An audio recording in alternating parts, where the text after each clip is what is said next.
All right, this is what we're going to be handling here today, and this is going to be keeping a blend small within a panel and how to prep this out. That way you can actually make the primer smaller and get a successful blend on this. So the last thing we want to do is have a bullseye in the middle of this here door.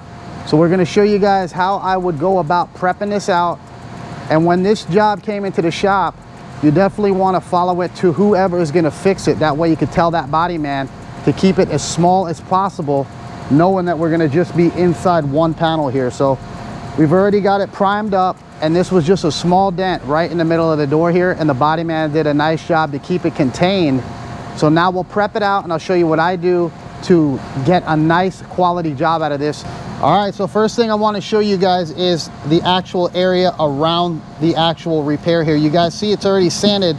That way the primer had adhesion. So when I'm doing something like this, I'll run around it with 600 grit further out, and then I'll hit it with 400 on the inside. That way there's only 600 grit on the outside of this here primer.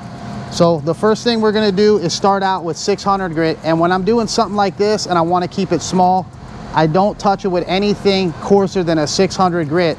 That way I know I'm going to be safe here. So first thing we're going to do is sand it, and we're going to try to get this to be a smaller area. That way we can actually keep it to a tighter spot on this here door. So first thing we'll do is block it, and I'll show you what I mean.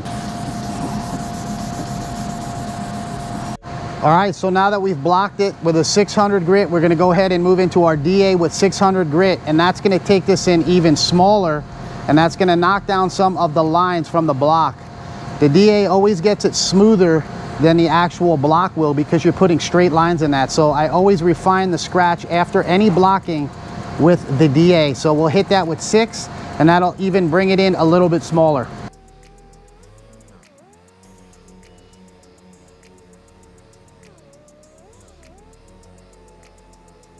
All right, so you can see that this area has definitely gotten smaller once we sanded it and refined it down. So now what we'll do is prep out for our blend, and we'll use 800 grit on our blend panel. You want to make sure that you do not burn your edges when you're doing the blend on something like this and any job you're doing, because then you're going to have to put color there, and if your color isn't right, you're going to have a problem. So the number one thing on doing any blend or any color or any painting is making sure that your color is right, and we do have this color dialed in, because no matter how small you keep this, if your color is not right, it's not going to look good. So the key thing is get your color right no matter what on anything you're doing. That way, even if you have to blend or make it a little bit bigger, you're going to be good because you know your color's good. So now that that is sanded and smaller, we'll prep this out with 800, make sure we don't burn our edges, and then we'll bring it in the booth, and I'll show you how I handle it when I'm painting it.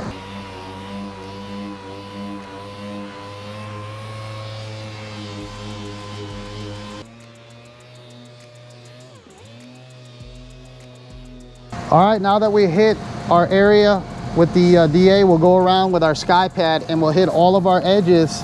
That way we get a proper adhesion on the edges. But when you're doing your edges, be careful not to burn, because then you're gonna be having to put color on the edge. So be careful with it. These work nice because they're soft and they flex, and they do not have as much chance of burning it. So that's why I like these on a regular Scotch-Brite pad.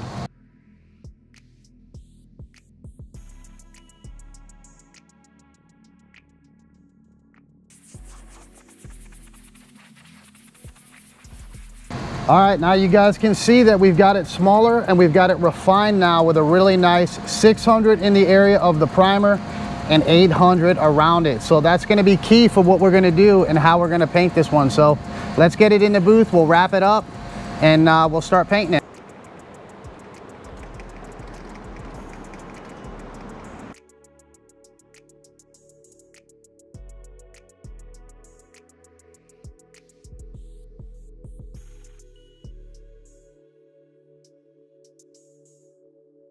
All right, so we're all cleaned up, and now we're gonna go ahead and get painting on this. You guys see we have a full house in here. We're doing this with other jobs. That way we get the most out of each cycle of the booth.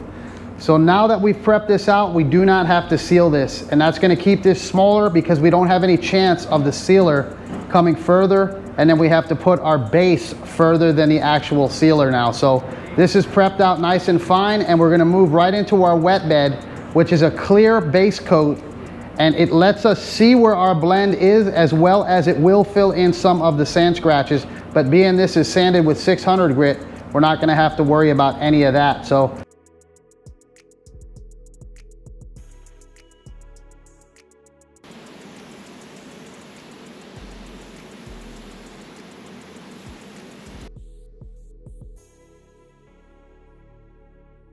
that is the wet bed. So that is going to also not only fill in some of the sand scratches, but it is also going to allow you to see now where you're going to be putting your color on here.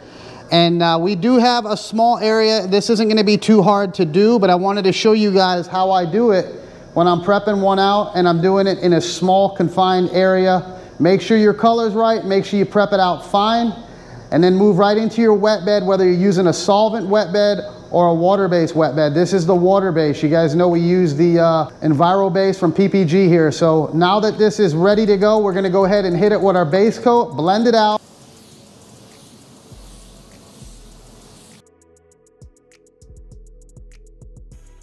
All right, so that's all flashed off. No, that's the first coat. I wanna show you guys something here at the shop. We got in this really nice BMW i7, and this thing is phenomenal. So I want to take you guys over and show it to you while we're in the middle of these coats here, because this is one beautiful car. All right, so check this thing out here. This is an i7 BMW 2023, and it's sitting on some nice 22-inch Vossen wheels with the floating caps on them. So the caps stand still when a car is driving down the road. But this thing is phenomenal. Check out the front on this thing. They definitely did a nice look when they changed the front end of these Beamers. But this thing is beautiful. Wait till I show you the interior on it.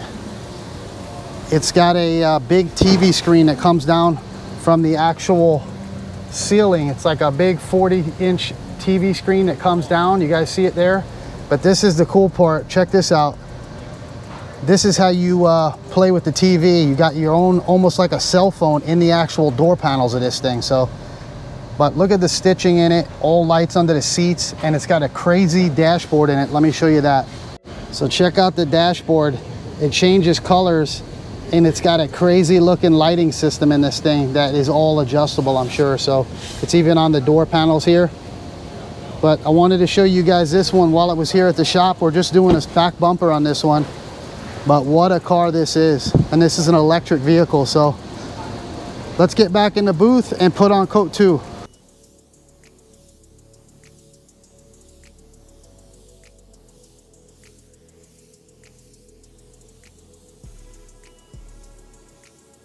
All right, so we went ahead and we put another coat on, and you guys seen that I was doing my back blend technique. I don't flick my color out, especially when I'm taking it in a small area like this. I'll go back into my actual area that I have coverage on and blend in backwards. So same thing on the front, we went in and blended in back, and that'll just finesse it right in when you're doing that. And that's the way that I've been doing it a long time. So now you'll want to check for coverage, and you'll get your light and you'll look at your actual spot to make sure that you have coverage.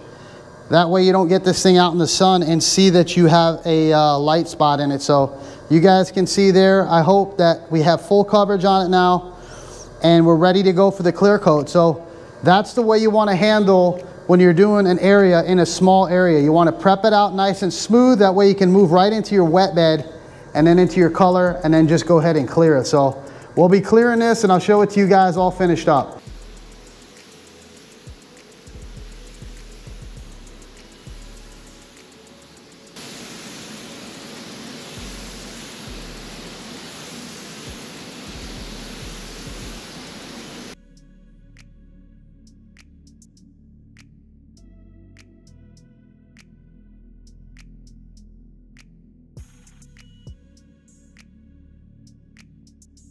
All right, so that's the job all finished up and baked, and I'm gonna go ahead now and unmask it, get it out of here.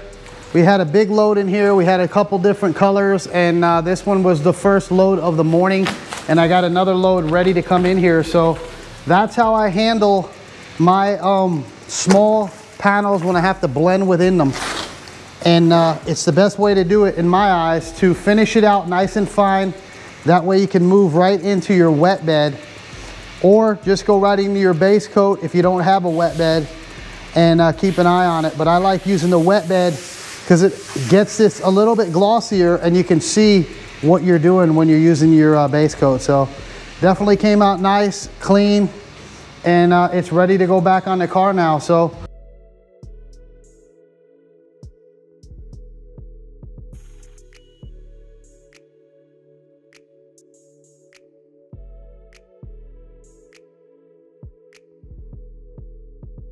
all right, so let's go over what you need to do when you're doing the small blend. So make sure you finish your primer out nice and fine.